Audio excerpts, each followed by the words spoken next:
মিরপুরের কালো উইকেট নিয়ে এখনো চলছে আলোচনা সমালোচনা। যে সমালোচনায় ওয়েস্ট ইন্ডিজ ক্রিকেটাররাও করেছেন তির্যক মন্তব্য।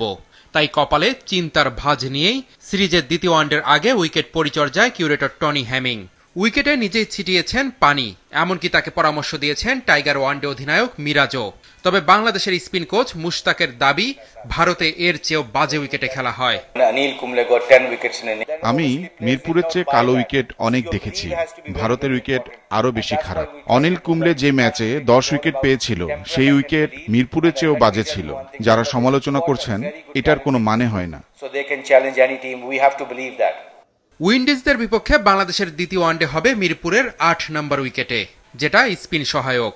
তাই স্বাগতিক স্কোয়াডে নেওয়া হয়েছে নাসুম আহমেদকে।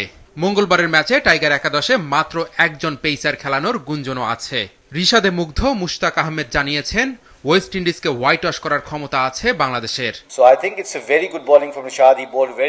রিশাদ খুব ভালো বল করছে, শুধু মিরপুরে না, এশিয়া কাপেও ও ভালো করেছে।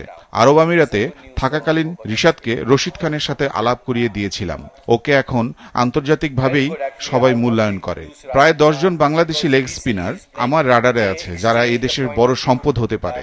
আমি বিশ্বাস করি বাংলাদেশের এই দলটা ওয়েস্ট ইন্ডিজকে 3-0 হারানোর ক্ষমতা রাখে। সিরিজের মাঝে বাংলাদেশের মতো স্কোয়াডে খেলোয়াড় পাল্টাচ্ছেন উইন্ডিজও।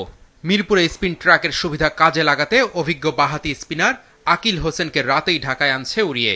এছাড়াও পেসার রেমন সিমন্সকেও আনছেন তারা। চলে যাচ্ছেন জেদিয়া ব্লেডস আর সামার জোসেফ। আমাদেরও ভালো মানের স্পিনার আছে। বাংলাদেশের ব্যাটারদের কিভাবে দ্রুত আউট করা যায় সেই চেষ্টা থাকবে। উইকেট যেমনই হোক, কন্ডিশনের সাথে দ্রুত মানিয়ে নেওয়া জরুরি। আন্তর্জাতিক ক্রিকেট সহজ না। 3 ম্যাচ সিরিজের প্রথম টিতে জিতে সিরিজে 1-0 ব্যবধানে এগিয়ে বাংলাদেশ।